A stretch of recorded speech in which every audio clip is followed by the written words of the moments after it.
we are running a little bit late. It gives me an honor and pleasure to invite Professor Shailaja Fennell, the director of the Center of South Asian Studies at the University of Cambridge. Professor Fennell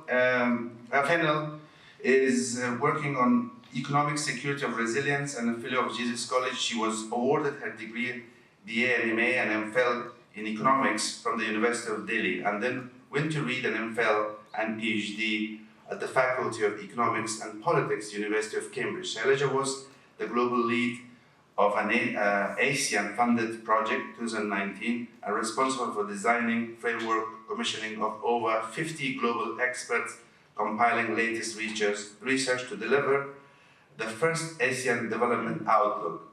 Her achievements was very long if I was to read, but join me to welcome her to the podium to give her speech. Thank you.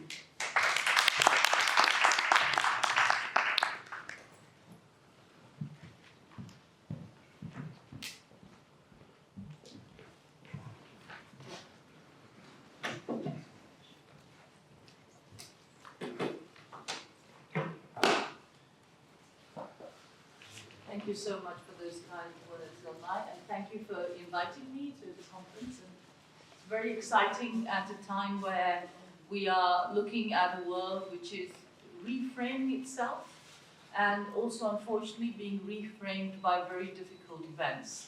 I think the panels that spoke yesterday, particularly the roadmap, showed us that there is a great deal of, as Laurie said, hope in the room, and that is powerful.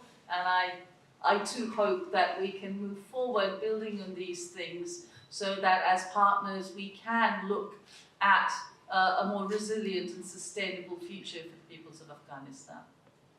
My talk is about 20 minutes and that's got 4 parts.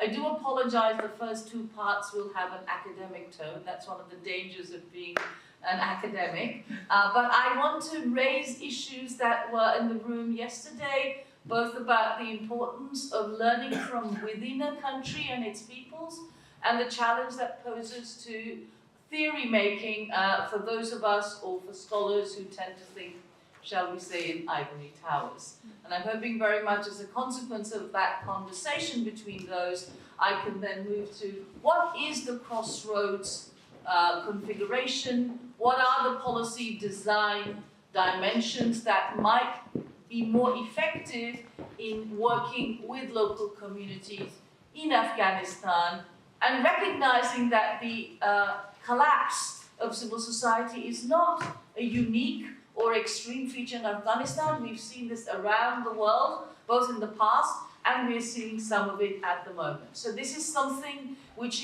we can learn, and I think learning is important rather than each time putting countries into boxes, which actually create silos that are very difficult to break down. So my first set of points is around the building of institutions. What I want to begin with is the work of Mushtaq Khan. Mushtaq Khan talks about institution building, and he uses a very particular and important mechanism that he calls political settlements. What is a political settlement? A political settlement is a way in which power is not just allocated across different stakeholders, but they are therefore feeling that they are part of the bargain.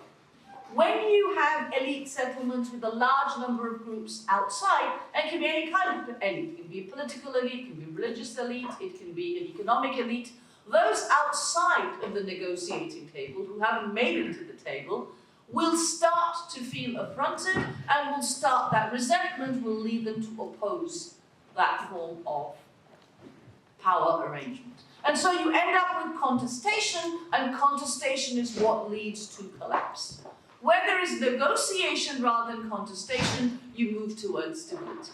I could be talking of a dozen countries in the last 30 years where this has happened less or more successfully.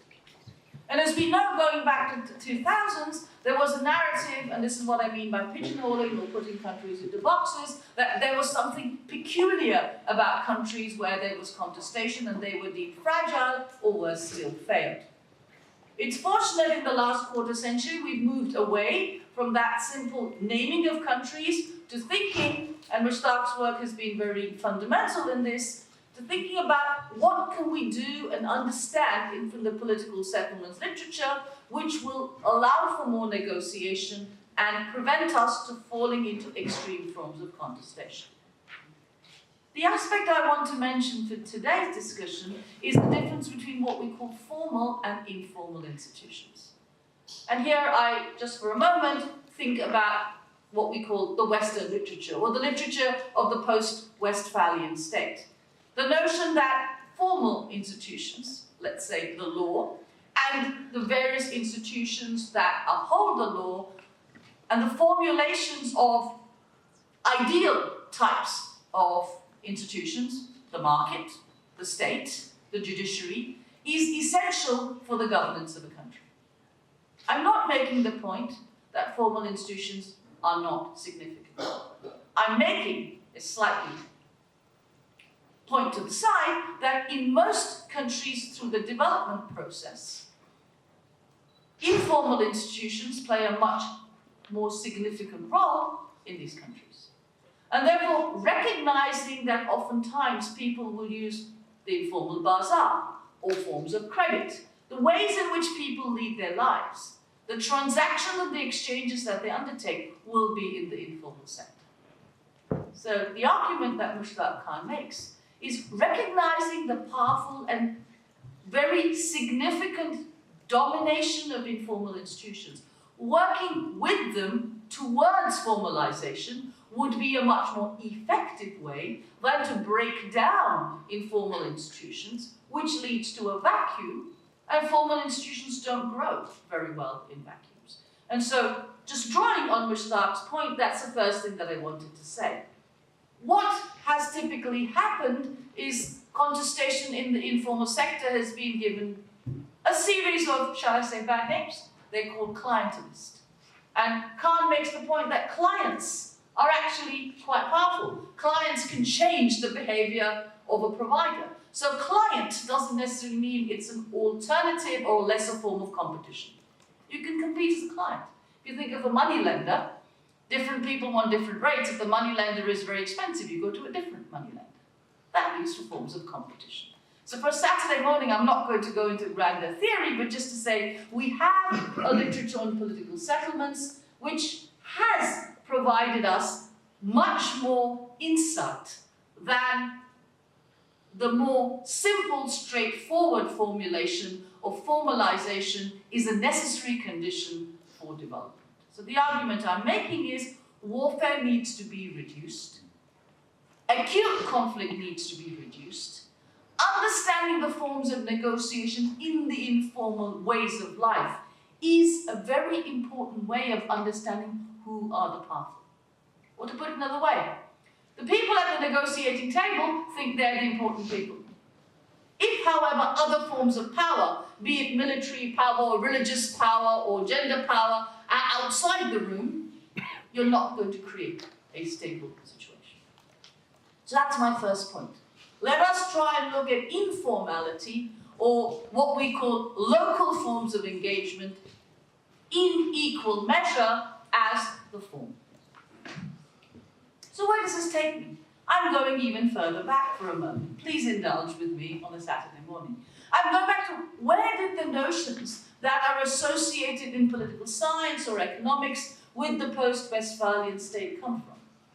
And one author who is particularly relevant in that regard is Manke Olsen and his work on collective action.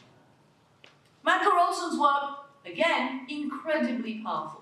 But its argument is based on the premise that people don't work together. And they don't work together because we have a free rider problem. It's not worth anybody's time and effort to work, but everybody wants that public good. For example, let's say street lighting. Everybody wants street lighting, but nobody wants to pay for it because it's already there.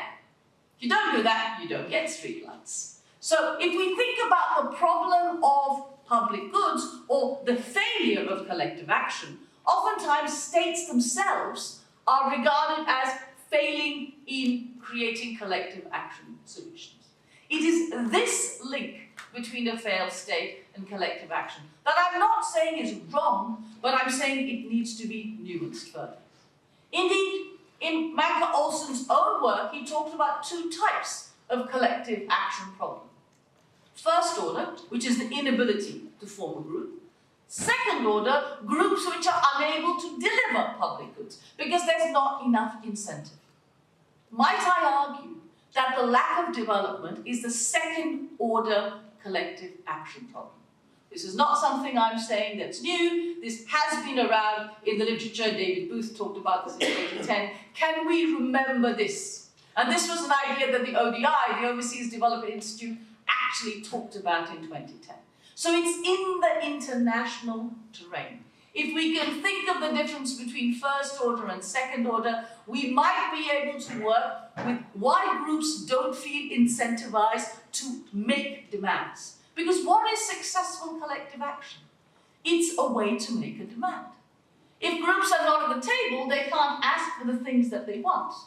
And the reason they don't do it is because they say, oh, we have no skin in the game. What are the incentivization methods by which you can create skin in the game to bring them to the table? So my second point is therefore very much around this idea of let us reconsider or let us re-fertilize Manker Olson's consideration. We could even have, and at the moment I'm working in the area of economic security, of higher orders of collective action resolution. Can we reframe notions of security that might allow us to find further lever incentives, for example, in international organizations themselves? And so if I might, I'm going to then move to my third point and ask the question around why is it that international organizations, be they the World Bank, in my world, a major multilateral agencies, find it hard to do local engagement? Point one, I made earlier on, they follow a very strict playbook. You need formal institutions. Therefore, countries like Afghanistan, Rwanda, others are all failed states, and therefore we can't do anything there. We can move from there, and we can make the argument, a la an updated version of political settlements. Let's find those groups, and let's actually engage with them to understand what it is that they require to incentivize themselves to come to the table. Yesterday, there was a very important point. If we do provide incentives, they don't want to come to the table, then they don't want to be part of the game, then you can call them out. But first, let us investigate the second order problems. So, what is it that international organizations do, and can they be part of a more sensitive and informed policy design exercise? The one that was done so effectively yesterday morning here in talking of roadmaps. How do we actually operationalize these roadmaps? What's the order of incentivization that we might want to undertake? And might I argue that the reason that it's so difficult for international organizations to begin this journey, though maybe we can facilitate it more, is the way they understand the social dilemma. The social dilemma is the term that we use when you can't have collective action. There's a dilemma. How do you bring these groups together? The reason is because they want a single point of entry. It's much easier. If you think of aid organizations, and they come into, the example I'm going to use is water later on. Oh, we're going to fix the pipes. That's our way to do development. Single point entry is problematic. Because when you invest in a single point, different groups have differential access to it. And we're going to make a point about gender later on in this regard. So you might be saying, oh, we're doing something because it benefits everybody. But if there is already inequality in a society, be it on gendered lines, or spatial lines, or religious lines, groups that previously feel disadvantaged are not going to come and stand at the front of the queue. They need to be invited differently. That's not easy for an international agency. It will do a lot of background work, it will then sign a contract, and then it will say to local officials, go out and deliver this policy. What I'm arguing for is policy design that actually works to understand the second order problem before you draw up the contract. This is an argument coming from the notion of informality. Use what is there on the ground before you move forward. But the acknowledgement that social inclusion should come before development is challenging. It's challenging first in its temporality. It will take 18 months to do that exercise. We've got a budget that has to be spent in 9 months. How many times have we heard this? It's not wrong, but it's very, very problematic if you're going to use that kind of framing when you're thinking of development. So when the World Bank goes out, as it did in the case of Afghanistan, and organized water systems, the Qanat, the Kharis, it was trying to say, okay, traditional systems of water, it rebuilt them. But did it take into account who would use them? How would they be used? And so I move to my fourth point, which is the case study of water security in the case of Afghanistan. Afghanistan is a fascinating region in terms of understanding current considerations and concerns around climate change. It is located, after all, in the Hindu-Kush Himalayan region. The HKH region is what we sometimes call the third Arctic. It is the biggest body of frozen water outside the two poles, or the third pole. And given that is the case, it is both fascinating and worrying the number of floods and droughts that Afghanistan has had visited on it in recent years. In relation to the gender dimension, this has a particular problem. Every time you have a drought, women have to go further to collect water. This is a general problem across the developing world. But it is particularly acute in Afghanistan in the current milieu, where it's harder and harder for women to travel on their own to collect water. Secondly, when there are floods, in the recent floods in Afghanistan, there were huge concerns about women and children not being moved away to safer areas because of the higher order collective action problem. We don't regard women and children have the same rights. There is a lack of human rights in regard to that. And so what I'm arguing, and again, this is not my work, it's drawing on the amazing scholarship on the region of Afghanistan, Hanifi makes this point, that if we simply think of hydrological access in Afghanistan as a geological problem, there's so much water, let's rebuild the Qanat-Kharim system, and you don't take into account the type of social norms that operate, then you might resolve the problem at a national level, but you are not going to be able to reduce the contestation for water that communities have. And so the argument here for policy design for local communities is talk to the women. I'm reiterating what Sir Laurie said yesterday. Find out what would be the biggest disincentive to take part in a water association. I say this because other countries where I've had the good fortune to work with excellent PhD students, I mentioned Rwanda, it was torn apart by ethnic conflict. And yet, the water associations that were successful was because the older women came in and talked. And they talked and said, nobody listened. Now listen, and we will run the water association. Because no one knows better than us, not only how much water, but what is a need, an order of that need from morning to night. And they did something which we now recognize in social science is so important, a daily diary. What did you do every day? That is the most grainy form of data collection that you can do. And this doesn't have to be done at a national level. It can be done through a religious organization. It can be done through a local organization. It can be done by the local administration. So my 4 points today are, let's not use theory as abstract. Theory works best when it's able to understand why there have been mistakes or gaps in the previous analysis. Let us think about collective action as one such area where higher order thinking on incentivization may help us to look at who is most disadvantaged. And it may not be women in a category, it may be small boys and girls, because children under the age of 5 die much more quickly in the consequence of any kind of calamity.